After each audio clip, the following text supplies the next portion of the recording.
Dear students, आज हम migration of ions के बारे में पढ़ेंगे। आपको पता है कि हम इलेक्ट्रोकेमिस्ट्री पढ़ रहे हैं और उसका एक टॉपिक है माइग्रेशन ऑफ आयंस, आयनों का अभिगमन। अभिगमन मतलब चलना, चलकर एक जगह से दूसरी जगह जाना। तो यदि किसी इलेक्ट्रोलाइट, जब हम सेल की बात करते हैं तो इलेक्ट्रोलाइट की बात करते हैं, यदि किसी इलेक्ट्रोलाइट के विलयन में 2 इलेक्ट्रोड डालकर मतलब सेल बना लिया, उसे एक विद्युत परिपथ से जोड़ दिया जाता है, विद्युत परिपथ से जोड़ देते हैं, तो विलयन के धनायन कैथोड की ओर गमन करेंगे और ऋणायन एनोड की ओर चलेंगे। जैसा कि मैं आपको पहले बता चुका हूँ कि धनायन कैथोड की ओर क्यों जाएंगे, क्योंकि कैथोड नेगेटिव होता है और एनोड पॉजिटिव होता है। किस में? इलेक्ट्रोलाइटिक शेल में। शेल 2 प्रकार के होते हैं जिनमें अलग अलग होता है, लेकिन एक चीज़ ज़रूर होती है, कैथोड पे हमेशा अपचयन होता है, रिडक्शन होता है, और एनोड पे हमेशा ऑक्सीडेशन या चयन होता है। तो आयन गति करेंगे, इससे विलयन में परिपथ पूर्ण हो जाता है और उसमें विद्युत का प्रवाह होने लगता है। आयनों के इस विपरीत आवेशित इलेक्ट्रोड की ओर गमन को आयनों का अभिगमन कहा जाता है। ये अलग अलग इलेक्ट्रोड की तरफ जो धनायन और ऋणायन जाते हैं, इसी को हम आयनों का अभिगमन कहते हैं। आयनों के अभिगमन में सब आयनों की चाल या गतिशीलता समान नहीं होती है।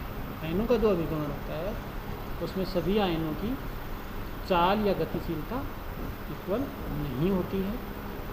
यदि ऐसा होता तो अनंत अनुता तक, तथा जब पदार्थ पूर्णतः आयनित अवस्था में हो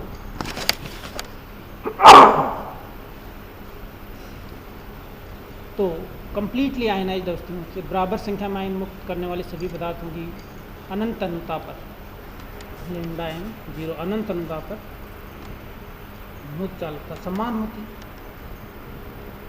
ना। मौल चालकता अनंत अनुता पर समान होनी चाहिए, लेकिन ऐसा नहीं होता है।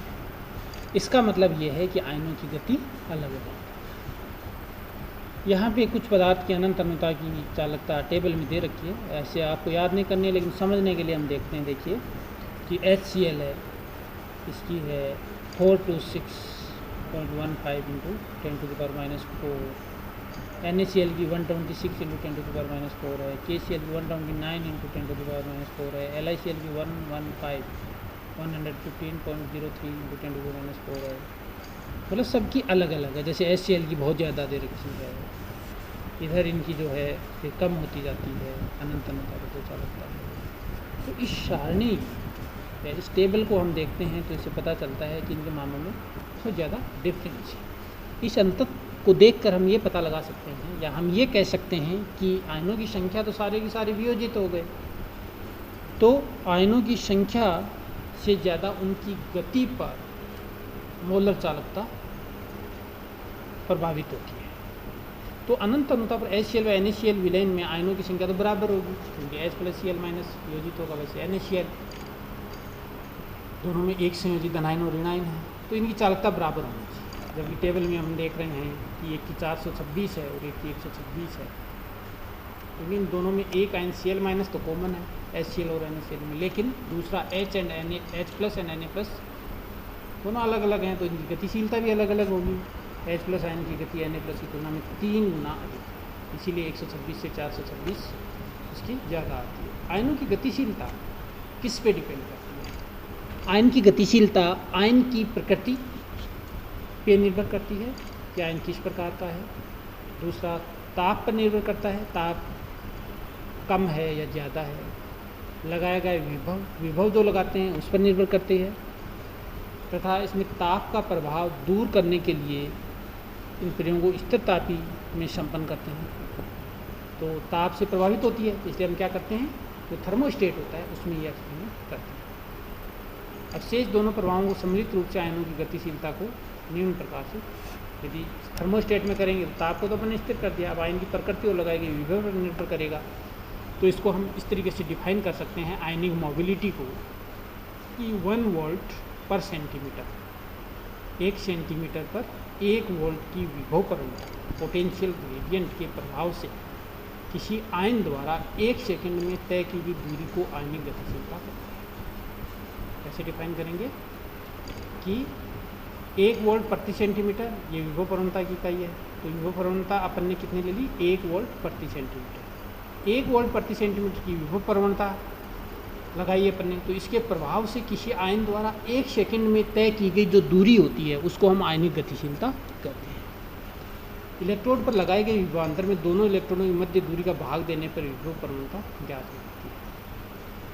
ठीक है ना। इलेक्ट्रोड 2 होते हैं सेल में, उन पे विभवांतर लगाते हैं, तो वो जो विभवांतर होता है वोल्ट में होता है, और उसमें उन दोनों इलेक्ट्रॉनों के मध्य दूरी का भाग दे देते हैं, तो अपने को क्या मिलती है? विभव प्रवणता, जो वर्ड अपने यूज किया।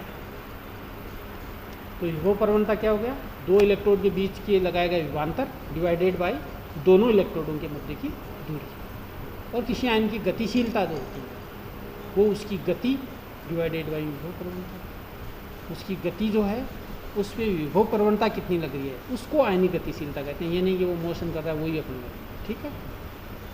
क्योंकि विभव प्रवणता के द्वारा आयन की जो गति होती है वो उसमें चेंजेज आते हैं, प्रभावित होती है। और ओवरऑल जो यदि गतिशीलता निकालेंगे तो आयन की गतिशीलता उसकी गति और डिवाइडेड बाई विभव प्रवणता। इसकी यूनिट निकालें तो गति की सेंटीमीटर पर सेकंड होती है और विभव प्रवणता की वोल्ट पर सेंटीमीटर। तो ये अपन ने यहाँ पे लिख दिया सेंटीमीटर पर सेकंड और डिवाइडेड बाई वोल्ट पर सेंटीमीटर। सेंटीमीटर का स्क्वायर हो गया, ये सेंटीमीटर ऊपर गया तो सेंटीमीटर स्क्वायर, सेकंड -1 और वोल्ट हो गया। तो इसके द्वारा हम क्या आयनिक गतिशीलता की यूनिट बता सकते हैं। ये एग्जाम्पल है, इसको आप कर लेना।